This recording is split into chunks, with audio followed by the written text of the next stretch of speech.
Hello, and thank you for attending our fourth session of Recentering the ELA ELD Framework. This session, we get to focus on language development, the language development theme, vocabulary, and grammatical understandings. So very thankful to have your time again for this fourth session. We hope that you were able to join us on our first, second, and or third session. The purpose of this webinar series is to recenter the ELA ELD framework as the primary guide for language and literacy policy and practice in California. Also to share knowledge about key content in the ELA ELD framework and establish a foundation for successful and sustained implementation of the practices and systems promoted in the ELA ELD framework. Before we get started, we want to know who's here, who's with us. So in just a second, I am going to start a poll. Looks like the result, it was already given. Okay, hold on. Let me see if I can relaunch, and I can. Let's do this. Okay, relaunching the poll. Gonna wait till we get to 80% to see who's with us today. So classroom teacher or paraprofessional, librarian, specialist, family or community member, instructional coach, school or district administrator. Are you from the county office, higher ed, or an educational organization, CDE or another state agency, or you're a policymaker? And then we also have the category of other.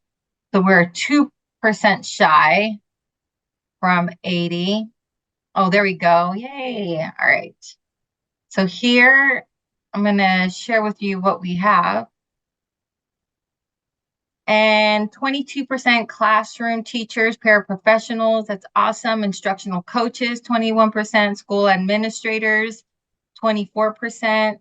We also have a big group of county office folks. Thank you. Policymakers, we have 1%, which is great. That's actually very positive. Thank you also for being here. Higher ed, 9%. And then folks from other areas, 8%. So thank you again for sharing your time. And today we again are going to get to dive into the language development theme from the ELA ELD framework. And these are all of the sessions and series that we've had within our series. And the next one that we have is going to be January 9th, and it will be around meaning making. In February, we focus on effective expression, and in March on content knowledge. In April, assessment and intervention, and we wrap it up in May with systems and California literacy policy. So we hope that you join us for all of them. We are sending out the webinars, the recordings, as well as the guiding documents and any other materials that we have for each session to those who have registered. So you will find them in our CDE YouTube page, and then also in our CDE Facebook, you will find all the videos right after every session is recorded.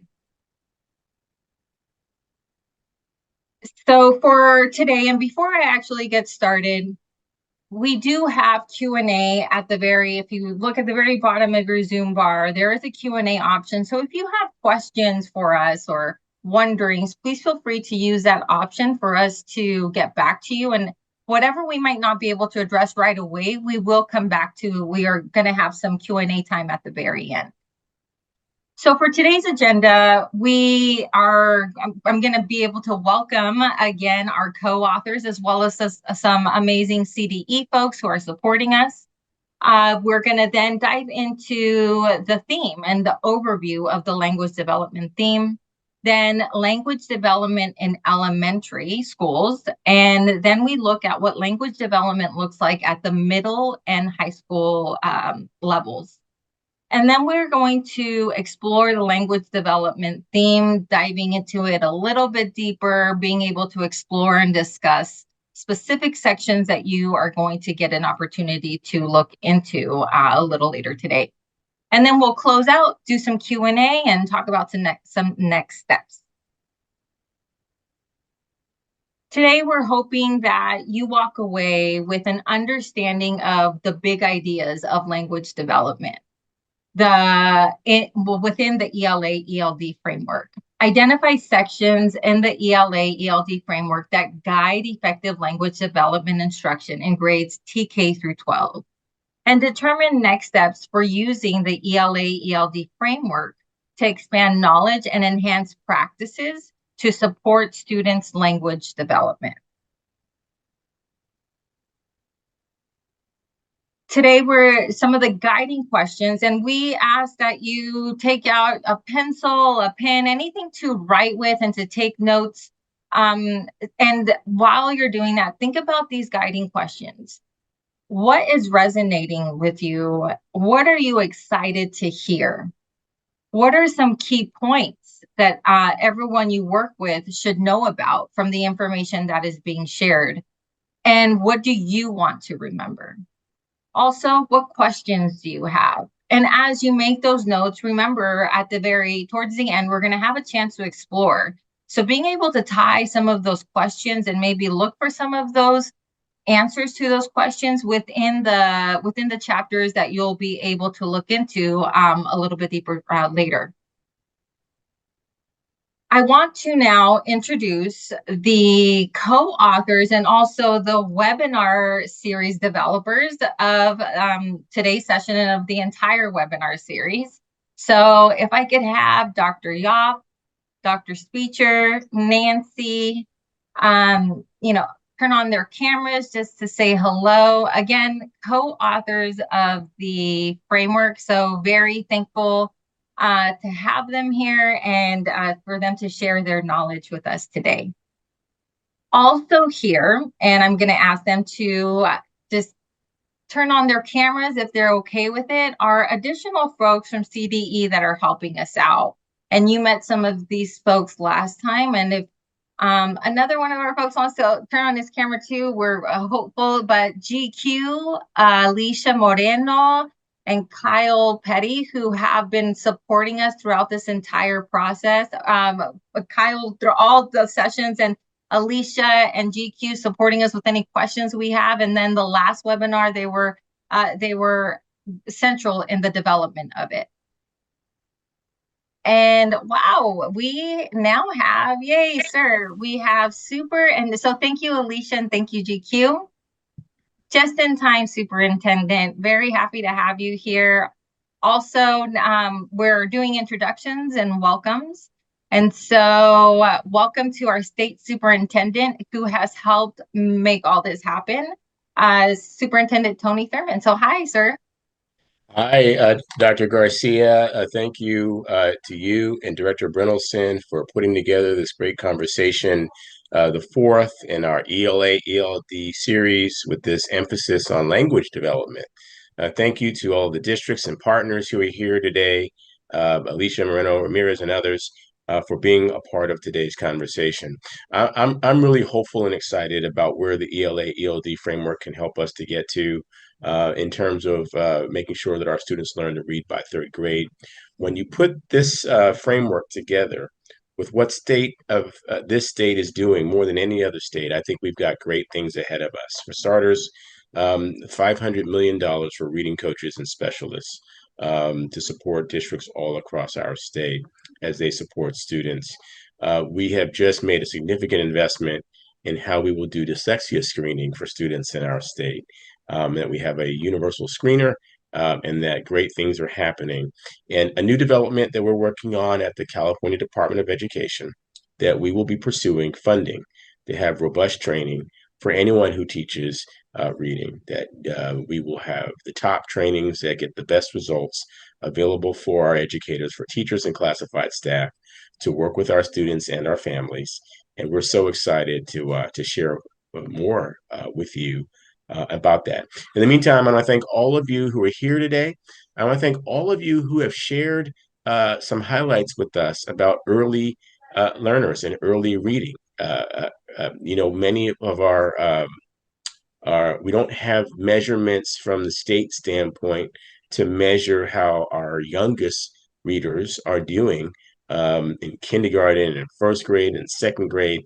And as we think about reading by third grade, we're asking every single district in our state to share with us any highlights you can about how students are doing on their journey towards learning to read by third grade so that we can all work together to have those interventions if there are students who need additional support.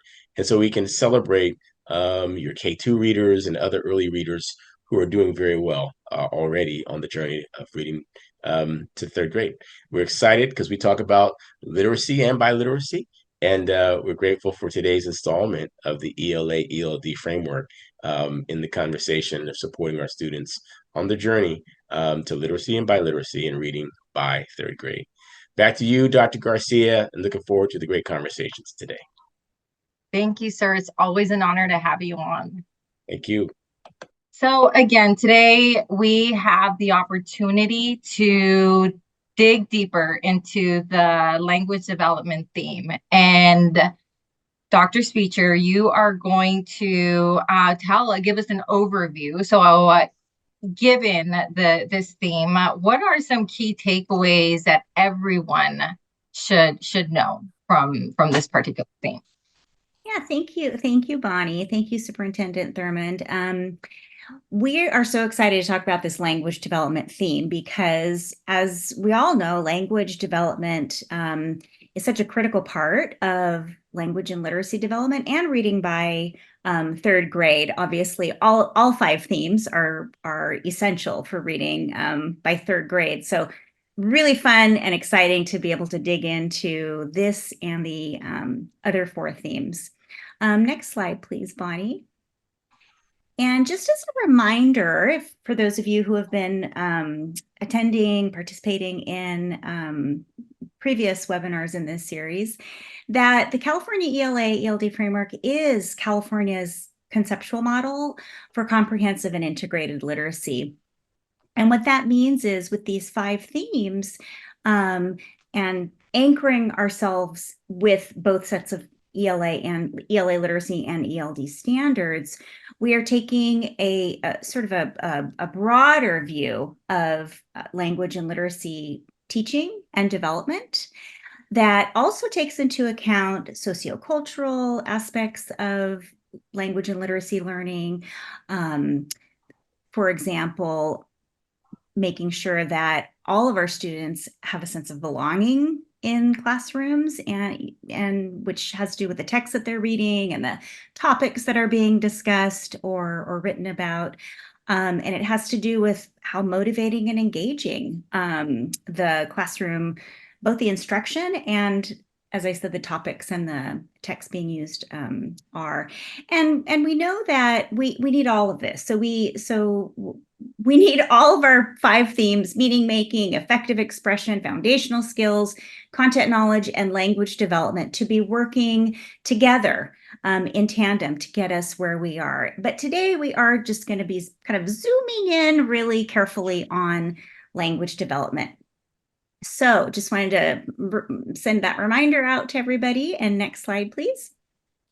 And we also wanted to recognize, Bonnie, Nancy, Hallie, and I have been talking about the fact that there are other models, lots of models of reading out there and lots of models of literacy. So you may be familiar with the simple view of reading or the reading rope, which have been around for a long time, or more recently, the active view of reading or the direct and indirect effects model of reading.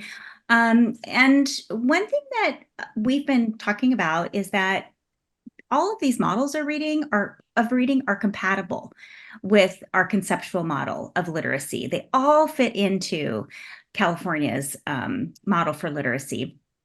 But they all address language, but we just want to make sure that we know that the framework encompasses additional aspects of language and literacy development, including, as I said, sociocultural aspects, also writing and discussion and things like that. So next slide, please. But because we are talking about language development and the language development theme today, we're gonna start with language. We're gonna start with talking about language itself. So what I'd like to invite you to do is, I'm gonna read the first paragraph of this text, and this is an exemplar text from the Common Core State Standards Appendix B, which contains exemplar texts and performance tasks. And this is a beautiful book called Where the Mountain Meets the Moon by Grace Lynn. And I'm going to read the first paragraph to you. You can read along with me to yourself, and then maybe skim the rest of the text and be thinking about what language might you highlight for students to support their language development. Now, this is a fourth, fifth grade text, but you can be thinking of other ages too. Far away from here, following the Jade River, there was once a black mountain that cut into the sky like a jagged piece of rough metal. The villagers called it Fruitless Mountain because nothing grew on it and birds and animals did not rest there. Let's go ahead and just kind of skim the rest of the text, because I'd like for you to just kind of be thinking, what does this text offer in terms of teaching and learning about language? Okay, so I know that was very brief, but I'm going to go to the next slide and tell you what I was thinking about when I first read this. So what I was noticing in the language and what this particular text affords in terms of instruction is the vocabulary, and the vocabulary used for describing the setting and the people. And if you just look at those words: jagged, fruitless, faded brown, hard, poor, coax, stubborn, dull, small, barely enough, tramp, bending, stooping, planting, working, you can really see how the author is kind of setting up setting the scene for this story. This is actually the first paragraph in the book. I actually was so inspired by this first page that I went out and bought the book, and I'm enjoying it immensely. The other thing that I was noticing was the location markers. And location markers I'm just calling them like location markers because they're telling me where things are happening in this world that the author is setting up for us. The author is creating this world for us, but they need to help us navigate through the world and tell us where we are. Otherwise, we'll be really lost. And that creates cohesion. And it helps us navigate the text. So here are some things that I was picking up on. Far away from here, crowded in the corner of one of the houses in this village, inside. So those are some things that sort of rose to the surface initially for me. But then as I examine the text a little more deeply, I was noticing that there are a lot of informationally dense noun phrases. And the important thing about noun phrases that are informationally dense is that they contain a lot of the details and nuances that are really important for storytelling. And this is obviously a story. And so I was noticing, you can read some of the examples that I was noticing, and I'll just read the first one: a black mountain that cut into the sky like a jagged piece of rough metal. Now, the author could have just written a mountain or a black mountain. It gives a little more detail. But the author chose to help us and see this world that we're going to enter into by giving more details, such as a black mountain that cut into the sky like a jagged piece of rough metal. Now, what does that do? You can have all sorts of conversations with students about what this language does and how the author constructed that sentence, what the grammatical boundaries are, why that language was used, what was the purpose. And this is the reason I'm kind of going into this and starting with this is because this really exemplifies our the shift in the way we are thinking about language, talking about language, and teaching language. So that's just a brief example. And next slide, please. So that's the type of thing, the type of conversation that we want to have about language. But the bigger picture in developing language that we were trying to convey in the framework is that students' language develops as a result of all sorts of things. And primarily it's meaningful communication, meaningful interactions. meaningful, when they're learning new content in meaningful ways, when they're reading complex texts that recognize their abilities and their intellects to be able to do that, when they are exploring the language of different text types, like we just did, they're developing language.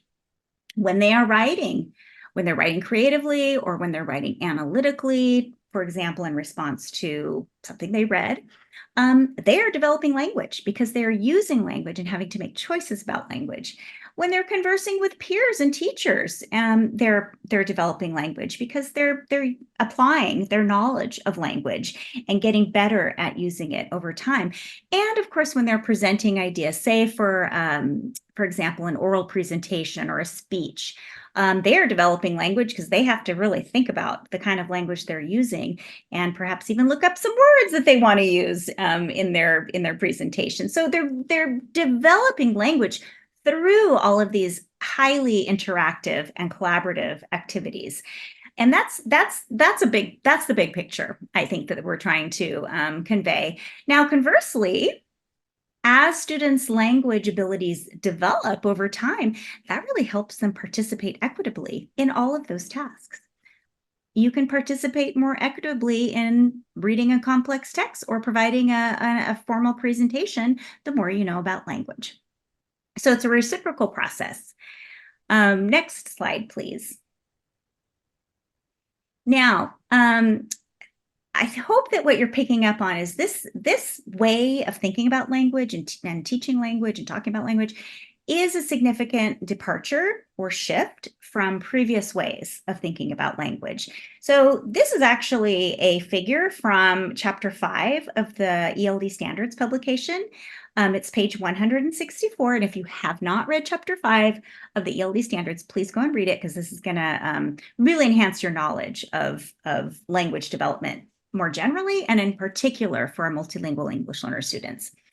But before, and this is kind of how I was taught language back in the day, language was seen as like a set of rules and things you had to memorize, parts of speech and things like that, very kind of discrete skills.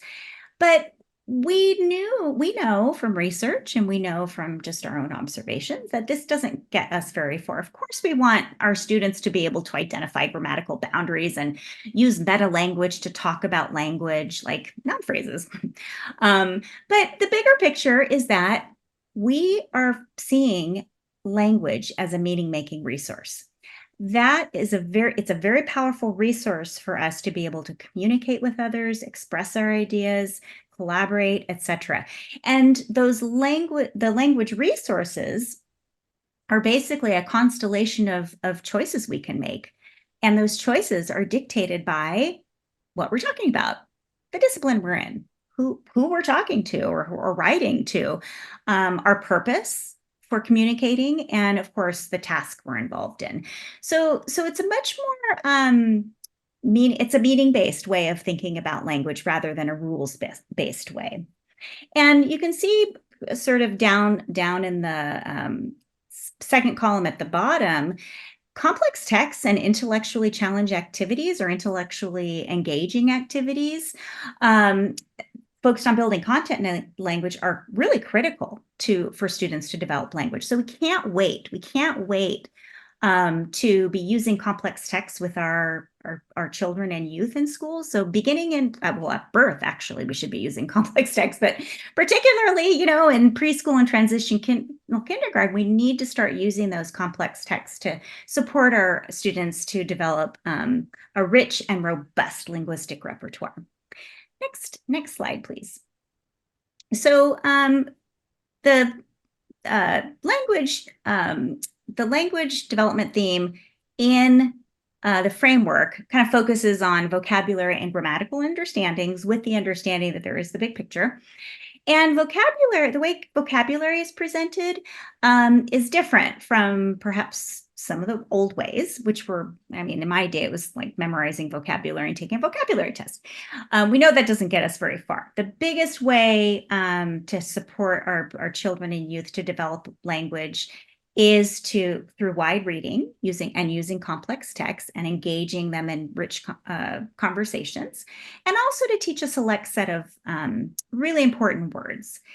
It's also really important to foster language awareness and curiosity about language, and questioning why language is working the way it is, and playing with language. That's really critical.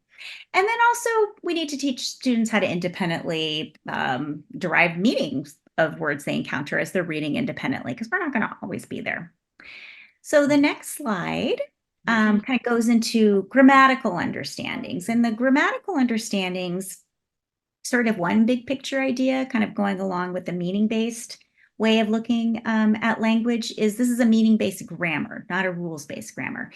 And a big concept in this meaning-based grammar is the notion of register. So register, sort of the basic way to think about register is changing the way you use language based on the circumstances you find yourself in, who you're communicating with, what your purpose is, what type of, are you speaking, are you emailing, are you writing, etc. So you change your register based on a bunch of contextual variables.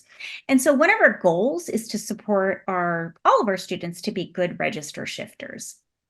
And if you're interested in I hope you're interested in learning more about this, but I want to point you directly to figure 2.14 in chapter 2, called Understanding Register. Next slide, please. This is just and it sort of gives you a taste of what register is. So you can see that, as I said, we want our students to be able to shift register. So we have to support them to think about register variation. Now, there's a table with the first row is having to do with register, and it goes from more spoken-like to more written-like. And then some examples. Now, the green arrow or line at the top is going in both directions to signify that there's none of these registers are better than the other. It's just about what's appropriate for the context. So when you're talking about what's happening during a science experiment, you're probably going to use a more spoken-like register. Also, when you're jotting down notes, you're going to do that.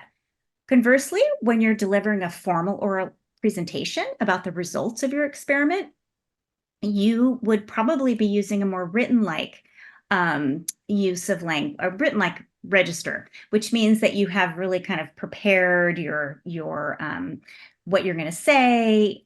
You're trying to not make it super long. You're trying to get your ideas across in a really compact and condensed manner. Now, that can even happen. That can happen orally or in writing. You're certainly thinking about doing that when you're writing an informational report, for example. So that's just a sort of an example of the continuum. Now, on the next slide, I'm going to give you sort of a funny example that just brings it down to, reality. So you're going to do a little pretending. So you're in the unfortunate circumstance of being seated next to an avid notice picker. Okay. So you're going to have to think about how you're going to use language to communicate about this. So you're going to pretend that you're a sixth grader. How would you describe the situation to your best friend who is not the nose picker? You're probably going to use language like, oh my gosh, you wouldn't believe what happened, and blah, blah, blah, blah, blah. You're going to use sort of language like that. You'll probably use gestures because you're trying to convey this thing that really, I don't know, probably grossed you out, or I don't know, or was not a pleasant experience. Now, if you're going to pretend that you're the sixth grader's parent, how would you use language to teach them why they should stop? You're probably going to see things like, so we need to have a discussion about why you should not do this, blah, blah, blah, blah, blah, because you're trying to teach. So you're going to use language in a particular way. And you're also communicating with a child. So you're not going to be too far out there. Now, pretend you're at your place of work and the nose picker is your colleague. How would you appeal to them to stop?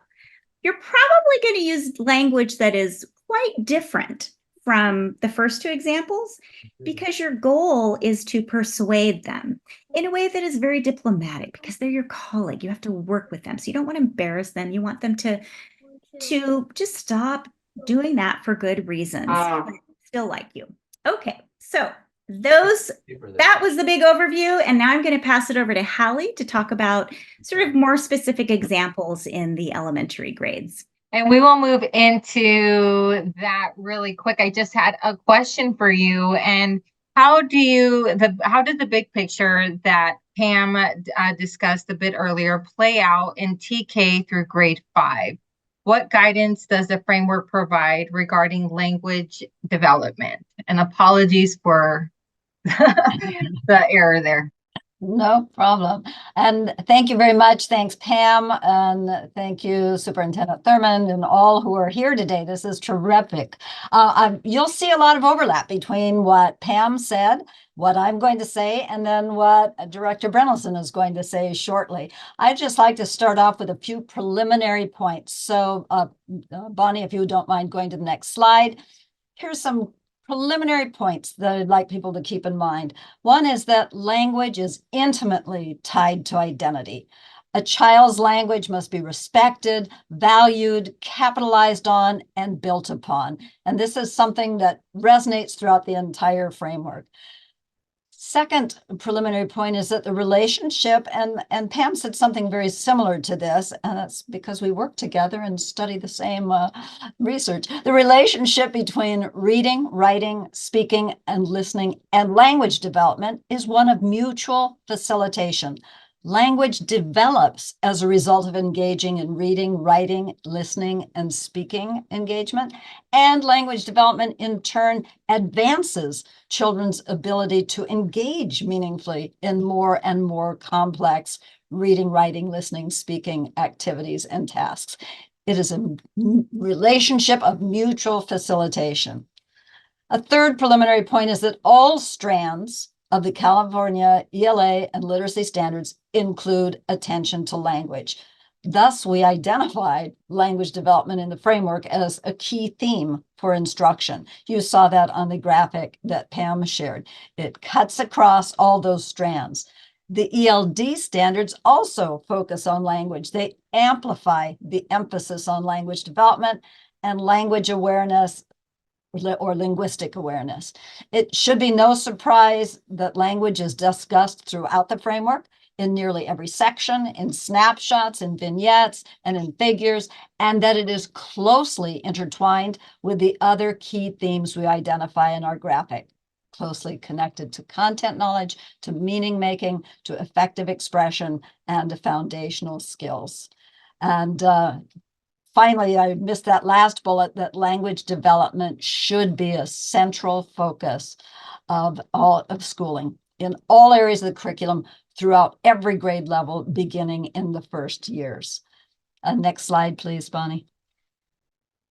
Language is acquired largely through exposure to and purposeful use of language in a range of meaningful contexts. So students need extensive experiences with language. And how do we ensure this extensive experience? Well, one hugely important way is that we establish language-rich environments. What does this look like? I have 4 points here and that are also discussed in the framework. One, there's considerable teacher modeling. Adults use sophisticated language as they interact with children. They facilitate as they facilitate learning experiences across the curriculum, as they discuss routines, as they deliver instruction, and so on. Teachers intentionally use broad and academic vocabulary rather than saying perhaps, oh, let's fold this paper hot dog style. They say instead, let's make a vertical fold. TK children can get that, especially when it is modeled. We don't need to say hot dog. We can use the term vertical with young children. We say, let's replenish our paper towels before we begin this project. We need to refill that dispenser. Let's replenish that. Or they might say, I need to address an issue that has arisen, rather than, hey, let's talk about this. So teachers make an effort to use richer language. We also make an effort to use varied grammatical structures in our interactions, instruction, classroom routines, etc. In other words, we don't water down the language. We don't simplify the language. We up our game in terms of vocabulary and complex sentence structures that we use. We expose students to terminology, to language in a meaningful context as we work to ensure their understanding. There's more soon on that here and in, of course, the framework. And also in terms of modeling, we model an enthusiasm for language. We're interested in words. We're fascinated by how it works. We find this author's use of a phrase interesting, or how someone expressed an idea. We halt, we stop, we comment on it. We create an environment that shares our enthusiasm for language. Another aspect of a language-rich environment is student engagement in stimulating social learning activities. Social, this is a social process as students engage with others. And those investigations and learning activities are ones that should fuel conversations. A just burning desire to talk about this, to share with my neighbor. Teachers design instruction so that children work together. They ponder and explore topics together. Spontaneous talk will occur, and they'll have real reasons for using language in that moment as they communicate with one another and in the context of social learning experiences. Another aspect of a language-rich environment is that rich content instruction occurs. Content learning is an exceptional source of language. Language is used and reused in a meaningful learning context as we study a certain topic. This is true in all grades, including with our youngest learners. And it's important to note here that we assert throughout the framework that content area instruction should not be neglected at any grade level or with any population of children, those with disabilities, those who are identified as English learners, those not performing at grade level. Everyone should have access to content instruction. Not only is content learning valuable for its own sake, but it also contributes mightily to reading, writing, listening, speaking, and language development. And by the way, to the other themes of the framework as well. It contributes to effective expression, it contributes, content knowledge contributes to meaning making, and to the foundational skills.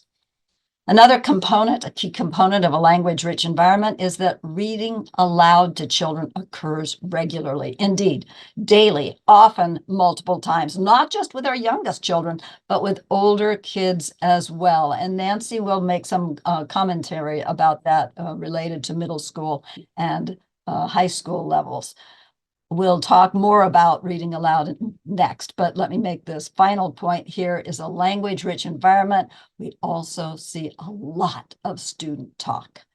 I often tell the teaching candidates that I work with that when I walk into their classroom, if every time I walk in, it is a silent classroom, I'm very concerned about the language that is potentially not being learned there and the learning in general, that we want to see activity, we want to see student talk, we want to see conversations about topics and texts. Let's zoom in on the read alouds now. So next slide, please. In terms of read alouds, we need to be thoughtful about book selections, not just grabbing any book, but let's be, let's make some considerations about what kinds of decisions we are going to use. We want to look for books that are affirming. We want to look for books that represent the range of humankind, including especially the students in the classroom. We want books that are culturally and linguistically relevant. We want books on topics of interest to our students, books that are related to what we're studying in science and social studies and the arts, books that expand our knowledge of the world. Predictable books play a role in what we do, especially with our youngest children. But for purposes of language development, the topic of this webinar, a crucial theme of implementation of the standards, for purposes of language development, we need to ensure that we include in our repertoire of read alouds, include a lot in our repertoire of read alouds, books that are challenging and that make use of sophisticated, complex language. We know that one of the best sources of exposure to more formal, richer, more sophisticated language is complex text. And so therefore we need to be exposing children to that, as Pam said earlier, from birth, but every grade level. Let us not simplify. Let's not just read very simple books with simple language and very short sentence structures. We need to expand the children's language through exposure with these books. The next two bullet points I'll talk about on the next two slides. So next, Bonnie, please, is we want to make sure that not only are we reading aloud, right? We don't want our listeners to just be passive there. We want to engage students in our read alouds. Again, every grade level.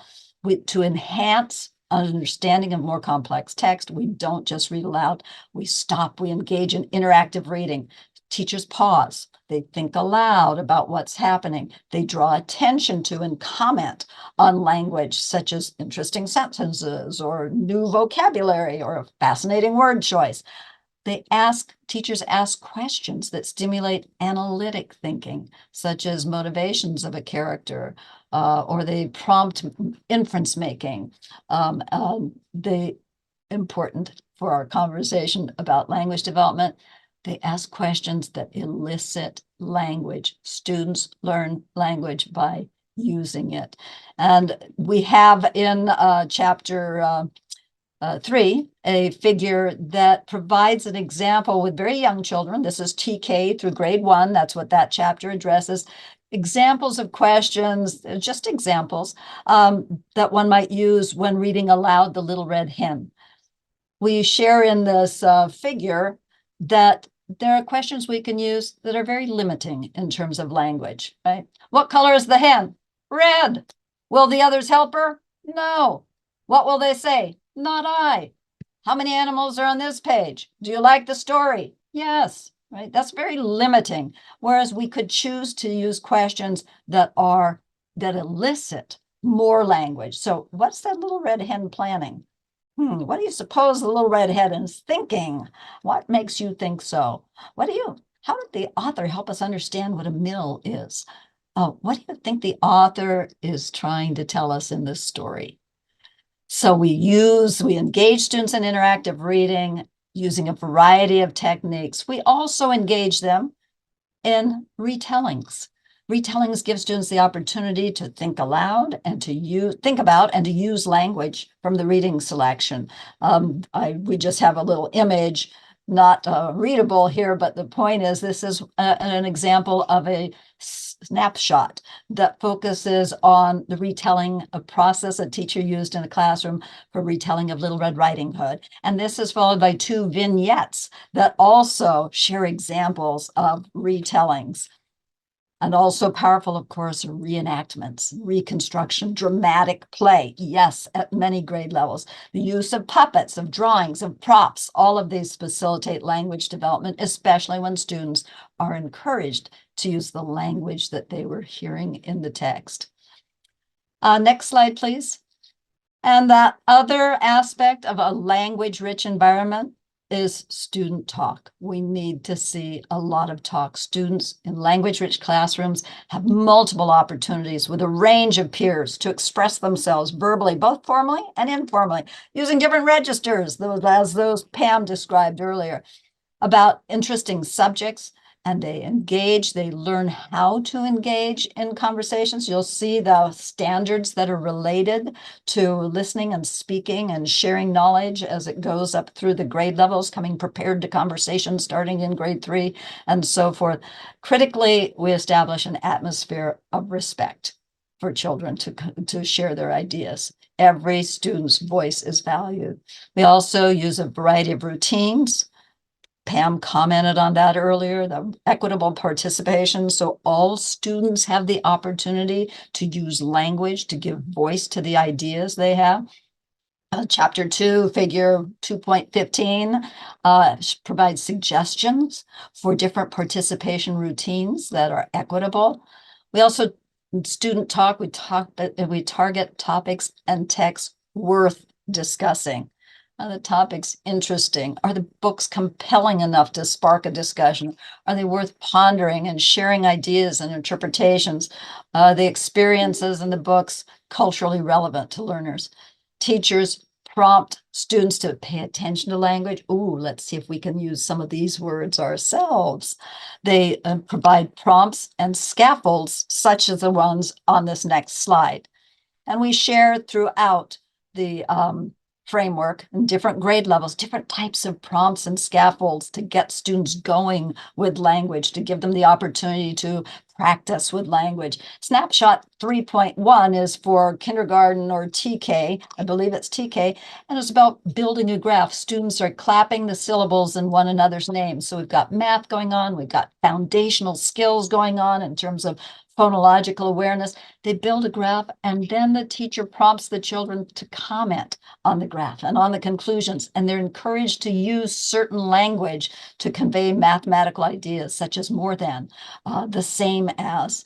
So we go into those snapshots and look for the language that is being prompted in many of the snapshots, even though the intent was mostly about foundational skills.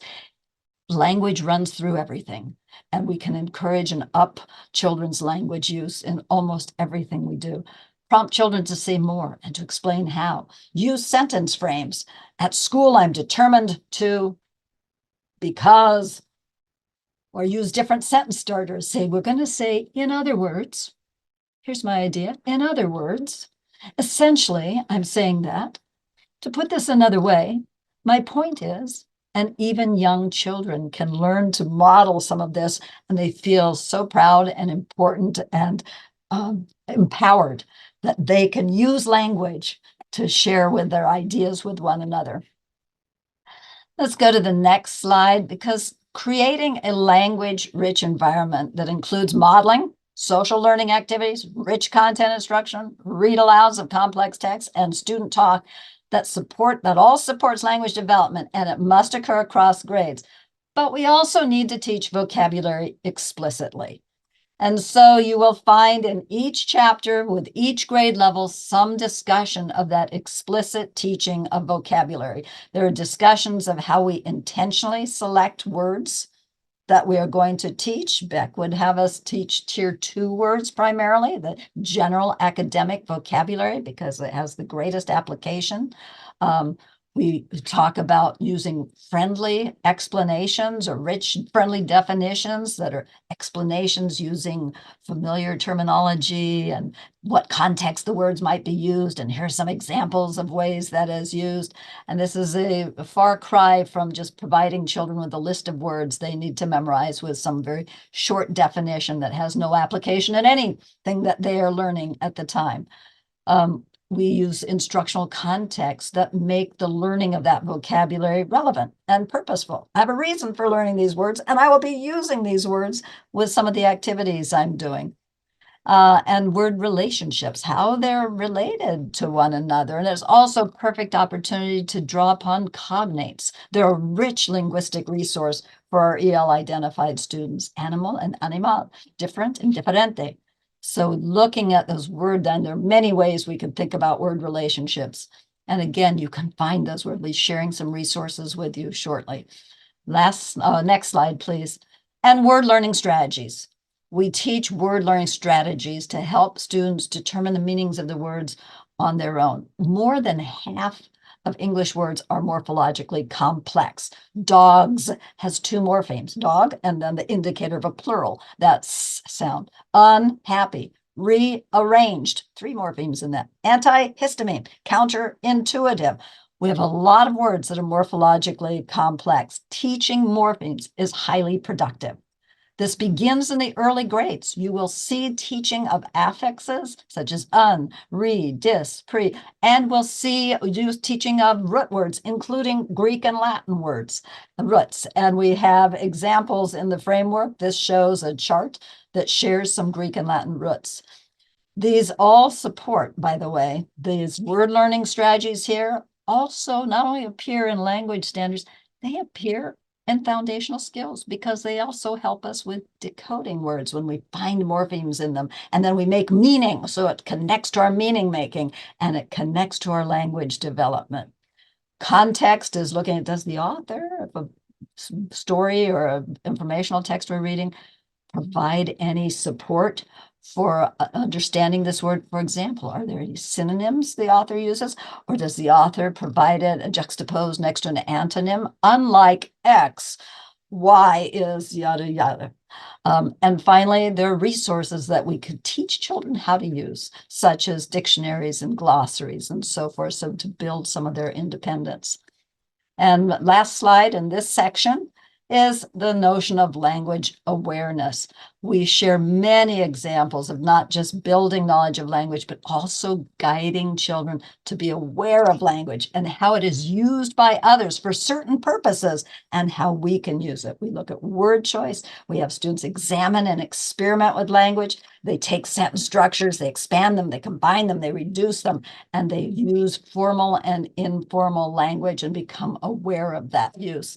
And we find a lot of this going on in the standards in the K through 5 standards, and certainly many relevant to TK as well.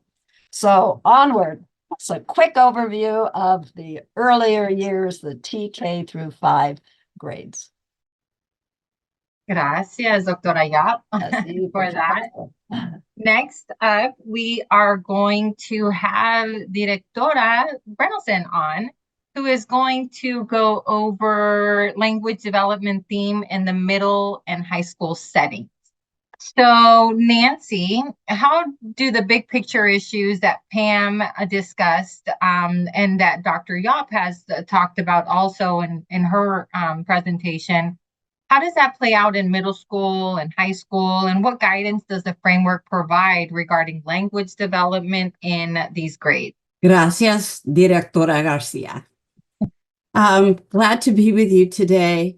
And I want to say that the very same concepts that Pam shared at the beginning, defining language development, the various aspects of it, and all of the pieces that Hallie shared in terms of ways to develop language with young children also apply in middle school and high school. Granted, we're going to adjust them to be appropriate for the changing selves of adolescence, but the basis for the language that they will continue to use and continue to grow starts in those early grades.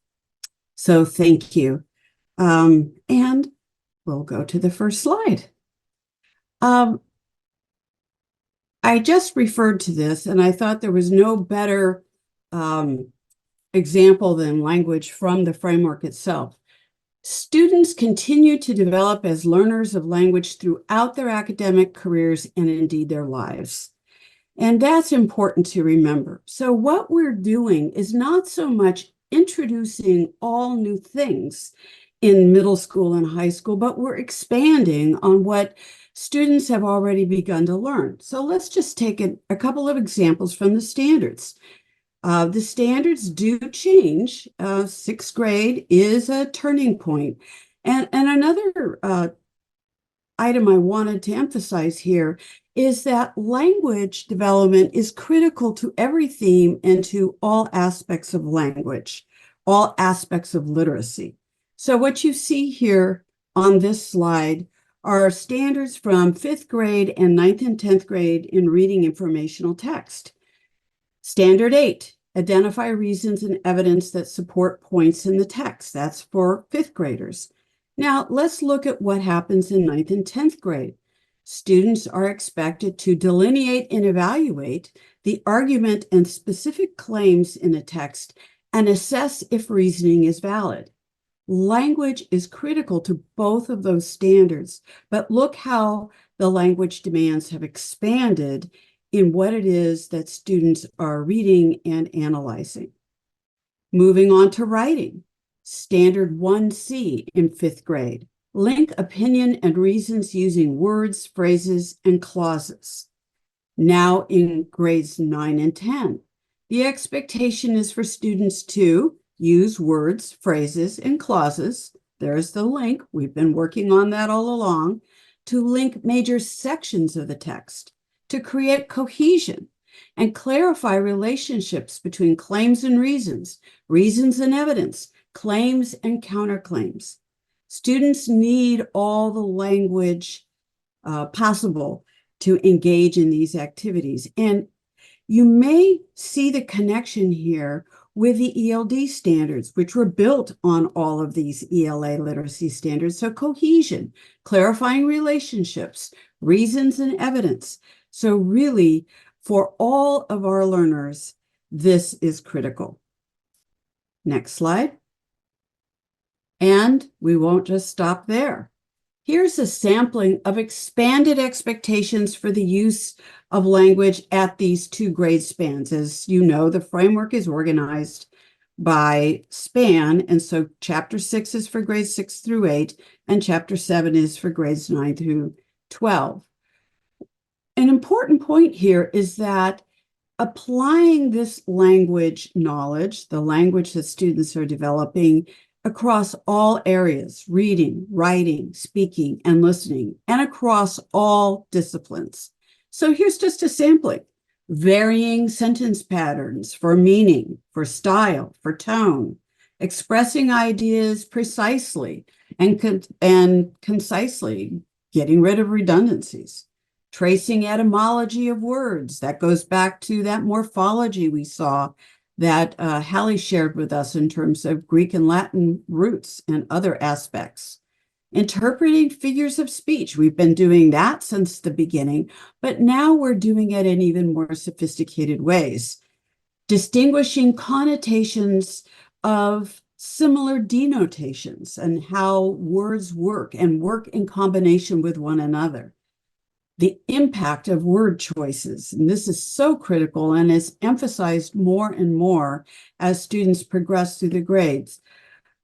Evaluating what is the impact on the reader of the choice of these words? What is it making the reader feel, think, believe? And going back to that cohesion and clarifying relationships that we just looked at, and then making effective choices for meaning or style. Now, this last bullet spills over into the other themes that we'll be looking at after our winter break. Effective expression, effective choices in the language we use, and to indicate meaning, to help with meaning and for style. Next slide. Thank you. So now that we're a bit overwhelmed by all of this, how do we meet this challenge? How do we ramp up these expectations for students who may or may not have done all the development that we would have wanted them to in their earlier grades? We need to build linguistic awareness, or as Hallie said, language awareness. Students need to be consciously aware about how language works and how it affects what it is that they are trying to accomplish and communicate. This is right, all of these bullets are right from page 518 in the framework. We need to provide many guided opportunities for students to analyze how English is organized, how it's structured in a variety of tasks across academic disciplines, and how the language in these texts is different depending on text type, audience, purpose, topic, and content area. This is exactly what Pam referred to in early part of this webinar. And some of us may refer to this as the rhetorical situation. Why are we communicating and how best can we do it? And also, we need to provide many opportunities for students to experiment with language, to apply what they've learned, to adapt their own language to express their own ideas. Remember what Hallie said about ideas that are worth discussing, worth examining, and expressing those ideas in ways that meet the expectations of different text types and contexts. And I think that's a real watchword for what happens in the grades 6 through 12. So how are we going to accomplish this? What resources do we have? Snapshots. You've seen several snapshots, sharing one in particular with you.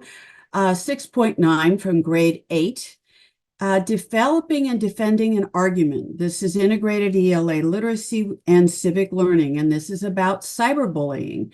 And you see the sentence there and how it's broken down and analyzed in terms of its dependent and independent clauses. Although schools have a duty to protect the safety and well-being of their students, comma, much of this cyberbullying takes place off campus, comma, outside of school hours. And so this is an example of ways that teachers can support students in analyzing these information-dense, rich sentences, complex sentences. And there are other snapshots that we would encourage you to take a look at. And before we move on to the next slide, I want to just refer back to and reflect on what Hallie said about read-alouds. Do read-alouds belong in middle school and high school? I would say yes. There are ways that we can demonstrate the power and beauty of language, and the ways that we can talk about the impact of language on us as readers, on us as listeners. What we're really looking for, however, is also for students to read their own texts and to use their text to accomplish their purposes. And so rather than reading the entire novel to a class of students in 10th grade because they can't read it, we need to support them in reading it. Next slide.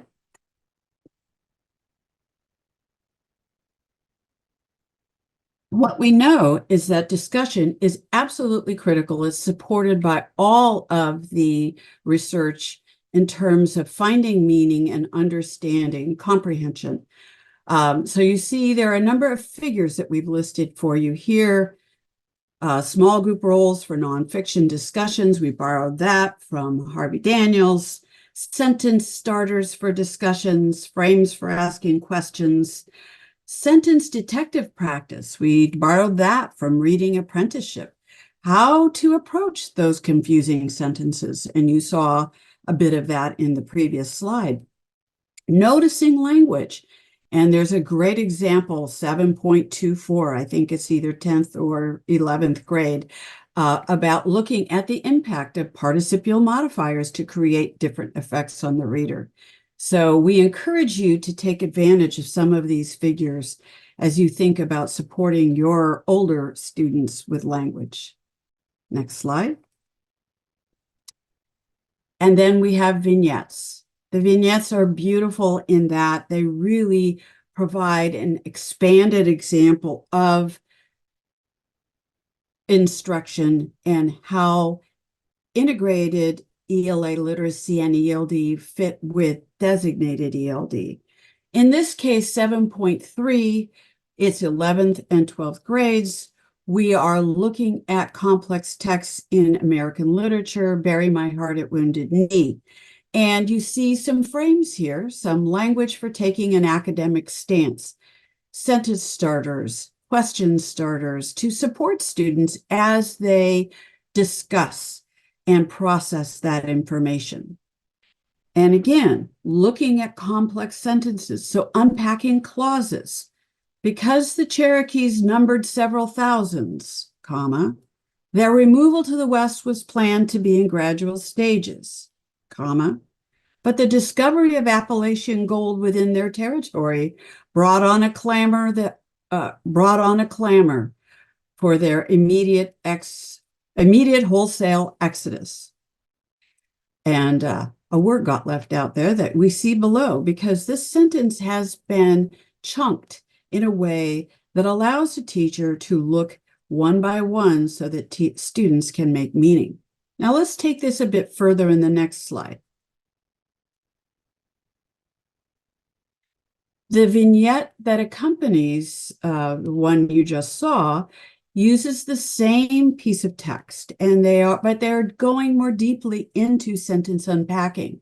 So vignette 7.4 focuses on complex sentences and nominalization in history texts. So you see there a protocol for sentence unpacking with sample questions that students can ask themselves that the teacher can model for the entire class. Modeling is still so critical at this grade level. And then there is a teacher think aloud. So not only has the teacher built on what came before in the previous vignette in terms of breaking the sentence down into 3 clauses, but is also thinking aloud, well, what do these things mean? What does the word numbered mean in this sentence? Or their removal, the gradual stages, and you see other examples about how a teacher can really delve more deeply into language. So we encourage you to use the snapshots, the figures, the vignettes to support students across the grades in language development. And the final slide I'll share with you is something that you probably spent some time with when we were first rolling out the Common Core standards. Yes, that was 2010. They're still the standards of California and are critically important to us. The analysis of text complexity, and Pam really modeled that for us in her very first activity with that beautiful piece of text.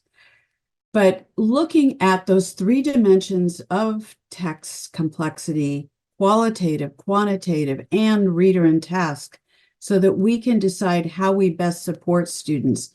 Qualitative is quite important, looking at structure, language clarity and conventions, including those things we've been looking at across the grades in the framework: vocabulary, syntax, grammatical understandings, knowledge demands, level of meaning, and purpose.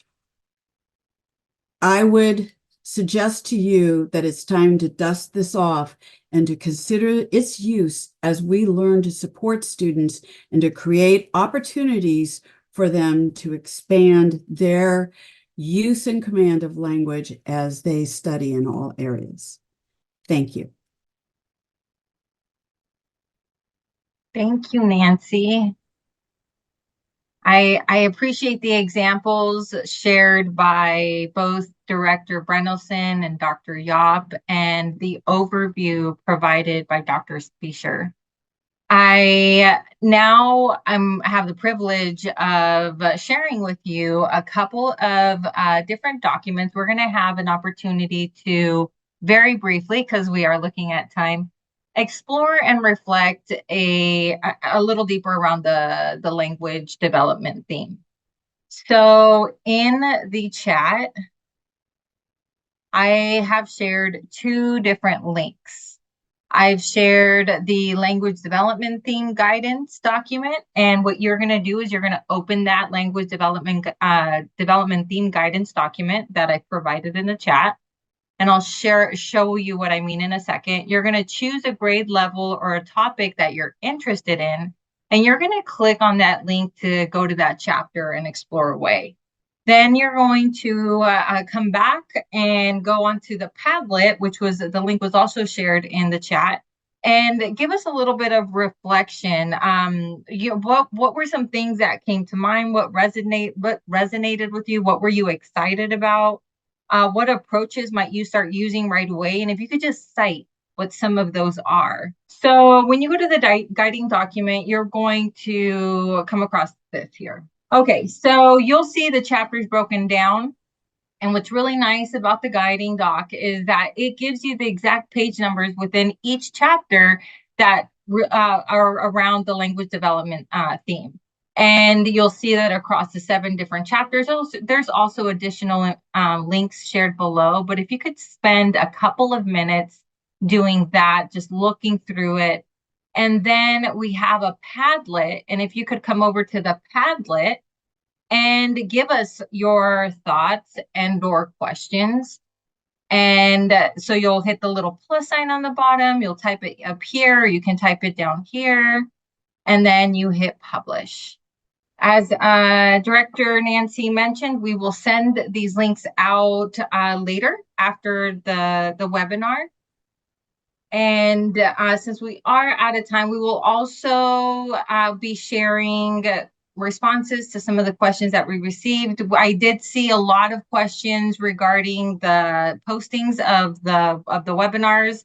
And so Kyle did share the link to the CDE YouTube page and the playlist of our sessions thus far. You can also find them on the CDE Facebook page. And we will be sharing out all of the documents once they're ready. Give us about 1 or 2 weeks and we will have all the materials out for everyone. For our closing and next steps, a reminder to attend our January 9th meeting where I am going to make sure that our links work, and on February, and then the following one on February 13th. So make sure to attend and share the webinar with anyone that you think would benefit from attending. So now we're going to close out. And the last thing that I'm just going to ask is if I can get folks to fill out this survey, if I can get it to work. And with that, I want to thank you. Here's our contact information, our emails, and our phone number. And we want to thank you for being with us here today.